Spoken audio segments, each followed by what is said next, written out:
Ce soir, une ombre géante, palpable, plane sur les immenses plaines glacées et désolées de l'Alaska.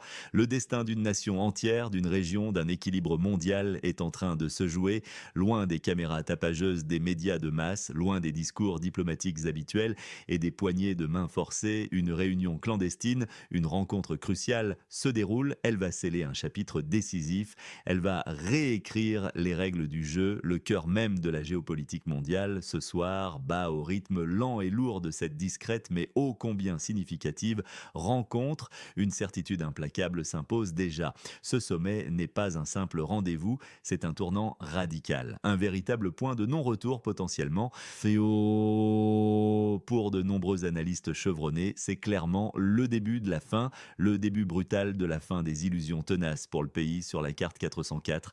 Et la raison principale, la plus dramatique de ce silence assourdissant, le président Volodymyr Zelensky a été délibérément, froidement, impitoyablement exclu de ses pourparlers essentiels. Son siège à la table est vide. Son absence est une gifle retentissante, une humiliation assourdissante qui résonne déjà comme un avertissement funeste. C'est cela la réalité nue, la réalité implacable, cruelle. Les faits sont désormais vérifiés à 22 heures précises, heure de Kiev, dans ce décor lointain et symbolique, empreint d'une solitude majestueuse. Donald Trump et Vladimir Poutine entament leur sommet bilatéral. Un tête-à-tête qui va sans aucun doute redéfinir les équilibres de pouvoir et les leaders européens. Que dire de leur rôle dans cette nouvelle donne? Ils sont tenus en haleine, dans une attente fébrile. Ils espèrent peut-être encore une improbable invitation de dernière minute, traités, selon les propres mots désarmants de Donald Trump, comme de simples invités de dernière minute pour un dîner familial, des figurants en somme, des options secondaires, facilement remplaçables. Trump l'a clairement signifié avec ce ton désinvolte qui lui est si caractéristique. Peut-être ajouterons-nous des dirigeants européens, peut-être pas. Une attitude qui en dit long, un mépris à peine voilé, évident pour tous les observateurs avisés. Les vrais réalisateurs de ce thriller international pluriannuel se rencontrent enfin, loin des bavardages inutiles. Leur but est précis, décider du sort du conflit en appliquant les principes froids de la réelle politique, sans fioriture, sans les concessions émotionnelles que d'autres auraient pu espérer. Le monde entier retient son souffle, paralysé par l'incertitude.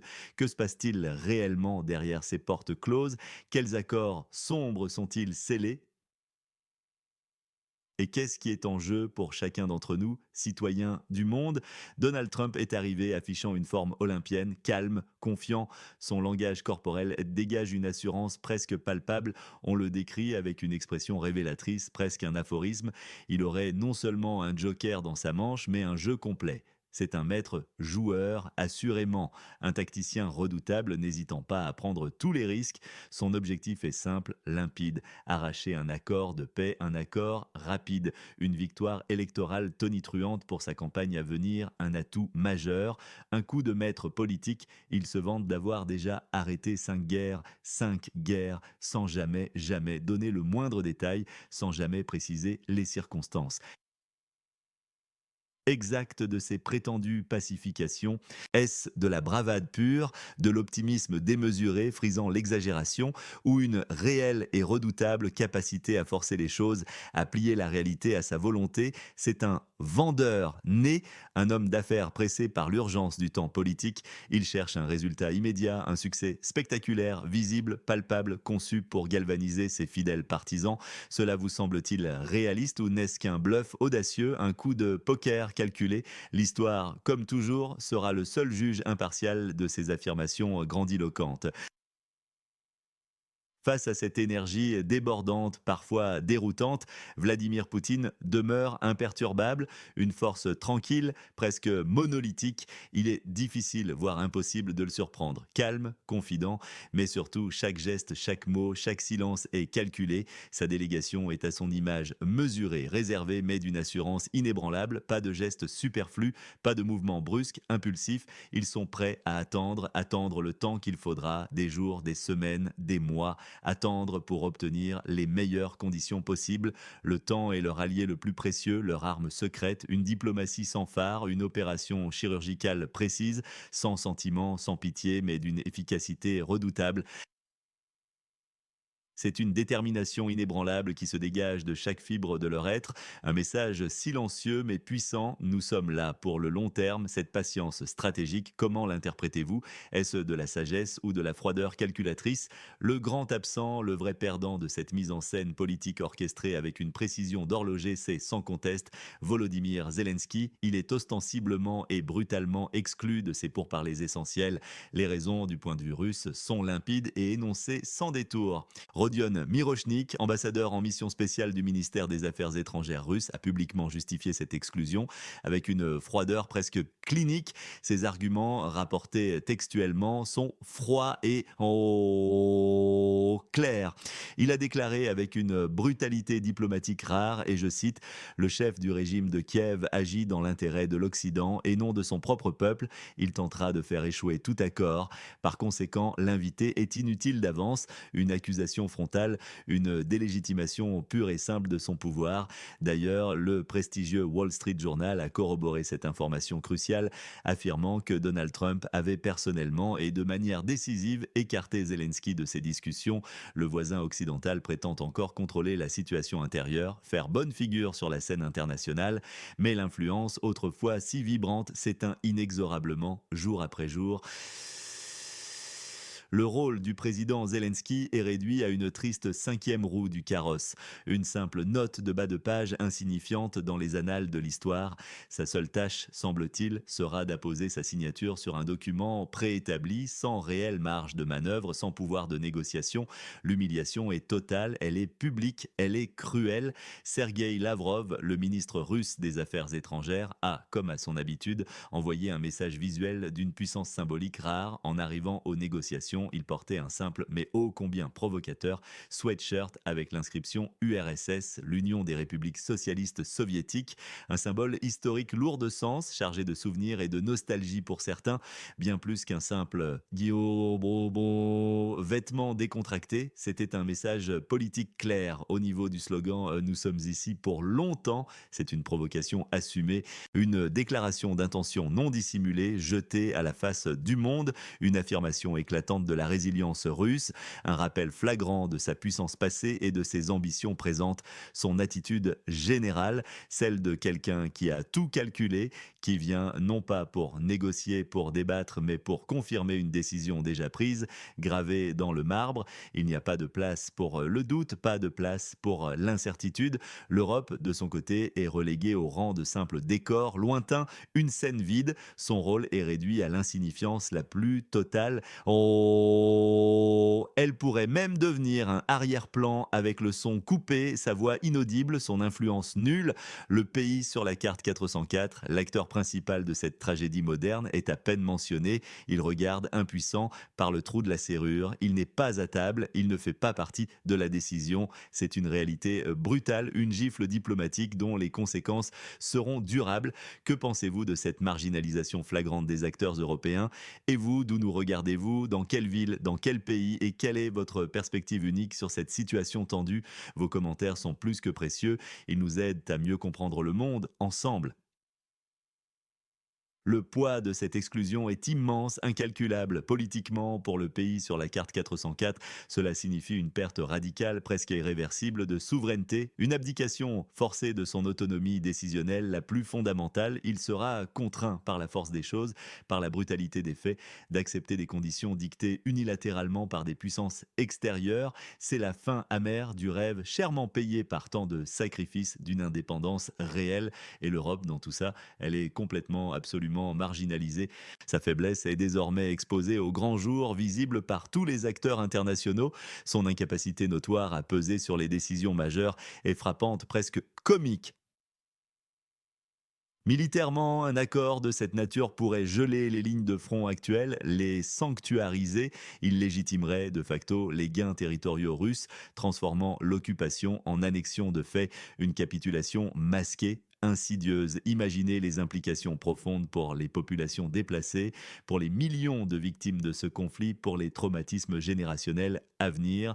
Économiquement, le voisin occidental est déjà en situation de dépendance totale vis-à-vis de l'aide extérieure. L'effondrement pur et simple est une menace concrète, une épée de Damoclès suspendue au-dessus de sa tête, surtout si le soutien international diminue, comme les signes semblent malheureusement l'indiquer avec insistance, si aucun accord favorable, aucun répit n'est arraché. La Russie, en revanche, continue de montrer une résilience économique surprenante, défiant toutes les prévisions pessimistes des experts occidentaux. Le contraste est saisissant et douloureux. Socialement, la désillusion sera abyssale, une profonde, une terrible. Instabilité sociale est à craindre. Une paix imposée est souvent perçue non comme une libération tant attendue, mais comme une trahison ultime, une humiliation suprême, difficile à digérer pour un peuple tout entier. Pourquoi tout cela est-il si vital, si urgent, si important maintenant pour vous, pour nous, pour tous? Parce que cela affecte directement la stabilité globale, cela remodèle sous nos yeux incrédules l'ordre mondial tel que nous le connaissions, tel que nous l'avions conçu. La souveraineté des nations moyennes, des plus petits États est plus que jamais en péril. Cela vous inquiète-t-il personnellement dans votre quotidien pour l'avenir de vos enfants? Les conséquences économiques de ces décisions prises loin des capitales habituelles résonneront bien au-delà des frontières de la région. Cela pourrait même, très concrètement, frapper votre propre porte-monnaie, votre pouvoir d'achat, votre emploi. Une telle redéfinition radicale des alliances, des sphères d'influence, aura des répercussions imprévisibles, profondes, durables. Elle modifie l'équilibre des pouvoirs pour les décennies à venir, peut-être pour un siècle. Elle nous pousse, nous force à réévaluer les fondements même de la sécurité internationale, de la diplomatie, du droit international. C'est une période de très grande incertitude. Votre opinion, plus que jamais, est cruciale, indispensable. Que pensez-vous de ces développements historiques? Laissez vos commentaires, vos analyses, vos craintes, vos espoirs ci-dessous. Nous lisons attentivement chaque message, chaque perspective compte, chaque mot est important pour nous. Nous sommes face à deux récits principaux, deux versions contradictoires de la réalité. La version officielle, celle qui est présentée au grand public, ce sommet n'est pas une négociation équilibrée, ce n'est absolument pas un dialogue d'égal à égal avec le voisin occidental. Non, loin de là, c'est une pièce de théâtre soigneusement montée, une mise en scène complexe, minutieusement orchestrée par les deux géants, les États-Unis et la Russie. Dans ce drame géopolitique, le pays sur la carte 404 n'est qu'un simple figurant, un rôle muet, un simple pion. L'exclusion de Zelensky n'est pas un oubli malheureux, c'est une décision consciente, délibérée, motivée par la perception russe d'un dirigeant non légitime dont le mandat, selon eux, a expiré en mai. D'un leader perturbateur, incapable d'agir dans l'intérêt de son propre peuple, voilà la version qui nous est servie par certains canaux officiels. Mais attention, il y a des théories, des versions alternatives, des fuites à prendre avec des pincettes de prudence. Elles nécessitent toujours une confirmation indépendante. Prenons le cas de Bloomberg par exemple. Ce média économique, réputé pour sa rigueur, est accusé par certains d'orchestrer une véritable campagne de désinformation, de diffuser un brouillard étrange, des injections d'informations alarmistes décrivant l'économie russe au bord du gouffre. L'objectif caché derrière cette narrative insistante, influencer Donald Trump, le pousser à ne faire aucun compromis, ou si par un hasard malheureux pour eux, un accord était tout de même trouvé, le présenter alors comme une capitulation humiliante, une capitulation de Trump et de Poutine. C'est une guerre narrative à grande échelle, une manipulation habile et insidieuse de l'information. Pensez-y un instant. Les médias ne sont-ils pas parfois des acteurs politiques à part entière, créant des récits pour servir des agendas cachés, pour influencer l'opinion? Cela vous surprend-il vraiment? L'ère de la neutralité journalistique est-elle définitivement révolue? La motivation profonde de Trump est limpide pour de nombreux observateurs avisés. Il est avant tout un vendeur, obsédé par l'obtention d'un accord, un accord rapide, éclatant, avant les prochaines élections présidentielles, pour sa campagne, quitte à abandonner quelques conditions secondaires pour un beau résultat facile à vendre, une victoire visible, un trophée politique à brandir devant ses électeurs. Poutine, quant à lui, a des objectifs plus profonds, plus stratégiques, plus durables. Il cherche à réaffirmer la puissance de la Russie sur la scène mondiale, à dicter les termes d'une solution de paix et surtout à marginaliser de manière irréversible l'influence occidentale dans le pays sur la carte 404. Zelensky, en dépit de son isolement croissant, tente de maintenir la façade, une façade fragile de contrôle pour éviter la panique interne, pour continuer à solliciter et à implorer le soutien occidental, même s'il s'amenuise, un jeu d'équilibristes désespérés. Les médias occidentaux, comme Bloomberg, eux, cherchent à maintenir une pression narrative constante sur la Russie, présenter toute concession, même mineure, comme une faiblesse insupportable, miner la légitimité d'un accord majeur, un accord initié par Trump et Poutine. La réalité est souvent bien plus complexe que les gros titres à sensation et bien plus dérangeante pour les âmes sensibles. Abonnez-vous à notre chaîne dès maintenant pour toujours connaître la vérité, la seule vérité que d'autres préfèrent cacher. Sans publicité intrusive, sans propagande déguisée, votre précieux soutien, vos vues nous permettent de rester indépendants. C'est notre seule source de financement. Ce sommet en Alaska n'est pas un événement isolé dans le temps. Loin de là, il s'inscrit pleinement dans une tendance globale de redéfinition radicale de l'ordre mondial. Les États-Unis et la Russie, les deux superpuissances historiques, cherchent à réaffirmer leur influence, leur hégémonie sans compromis. Potentiellement, cela se fera au détriment direct des acteurs régionaux comme le pays sur la carte 404 et, il faut le dire, au détriment de l'unité européenne. C'est la montée en puissance inexorable de la diplomatie bilatérale de puissance. Elle contourne sans complexe les cadres multilatéraux. Établis, les alliés traditionnels sont brutalement mis de côté. C'est aussi une continuation, une escalade de la guerre narrative où l'information économique, les chiffres, les données sont utilisés comme une arme redoutable pour influencer les négociations complexes et l'opinion publique mondiale tout entière. Un jeu dangereux avec des enjeux colossaux, des risques inouïs. Alors, que nous réserve réellement l'avenir immédiat? Quels sont les scénarios les plus plausibles qui pourraient émerger de ce sommet crucial? Le pire scénario, le cauchemar absolu pour Kiev, est terrifiant. Trump et Poutine parviennent à un accord final, un accord qui ignore totalement les demandes légitimes du voisin occidental, notamment son insistance sur les frontières de 1900. 91. Cet accord forcerait le pays sur la carte 404 à le signer comme une simple cinquième roue du carrosse, une capitulation totale, une humiliation sans appel. Ce scénario est-il inévitable? Le scénario probable, moins brutal dans sa forme apparente, est tout aussi désolant dans ses implications profondes. La réunion d'Alaska établit un cadre pour de futures négociations où le voisin occidental aura un rôle minimal, insignifiant. Il servira principalement à entériner, à avaliser des décisions déjà prises en amont par les grandes puissances. Le soutien occidental au pays sur la carte 404, il deviendra purement émotionnel, plus financier, plus militaire, juste des mots, une fin lente et douloureuse, une agonie prolongée sans véritable espoir. Mais existe-t-il un scénario inattendu, un twist imprévisible? Pour l'Occident, c'est une possibilité mince mais réelle. La Russie démontre sa capacité, sa patience infinie à attendre et obtenir plus face à la hâte, à l'empressement électoral de Trump. Ce dernier, désireux d'un succès politique rapide, pourrait faire des concessions significatives, des concessions profondes qui surprendraient tout le monde. Cela provoquerait un scandale politique majeur en Europe. Cela déjouerait toutes les attentes, tous les récits des médias occidentaux, les laissant désemparés. C'est un risque réel, un choc sismique pour l'ordre établi. Qui gagne vraiment? Qui perd dans ce jeu de pouvoir impitoyable sans règles claires? Les gagnants potentiels sont clairs. Donald Trump. Il obtiendrait un coup de pouce électoral massif. Vladimir Poutine, il renforcerait considérablement la position géopolitique de la Russie, il dicterait des termes de paix favorables à ses intérêts.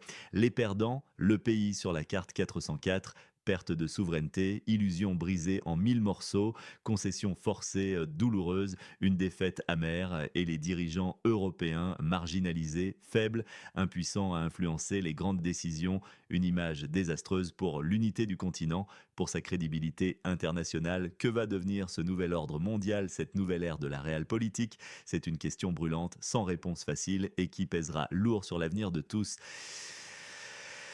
Dites-nous, d'où nous regardez-vous précisément? Et surtout, quelle est votre vision de la suite des événements? Quelles sont vos prédictions les plus audacieuses pour l'avenir de la géopolitique?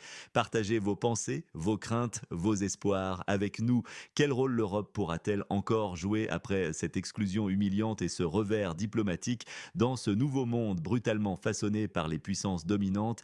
Abonnez-vous à notre chaîne dès maintenant. Nous sommes la source la plus honnête, la plus transparente, l'une des rares. Nous ne sommes pas pro-occidentaux, ni pro-russes, ni pro quoi que ce soit d'autre. Nous sommes simplement pour la vérité. Nous ne prenons pas d'argent de qui que ce soit, nous partageons les faits tels qu'ils sont, nous disons la vérité sans phare, sans compromis, parce que nous ne recevons pas un seul centime des propagandistes, des lobbies ou des puissances étrangères. Notre existence même dépend entièrement de vos vues, de votre précieux soutien. Ne manquez jamais, jamais nos analyses approfondies, nos enquêtes exclusives. Cliquez sur la cloche pour recevoir toutes les notifications et surtout, exprimez votre opinion, ce qui vous tient à cœur, ce qui vous préoccupe, ci-dessous dans les commentaires. Partagez cette vidéo avec vos amis, avec votre famille, avec tous ceux qui sont fatigués de la propagande assourdissante et qui veulent enfin entendre la vérité nue. Si vous trouvez nos analyses pertinentes, si vous croyez sincèrement en notre mission d'information indépendante, votre action nous aide à toucher plus de personnes. Un immense merci du fond du cœur pour votre fidélité indéfectible. Votre confiance est notre plus grande force, votre soutien notre unique motivation.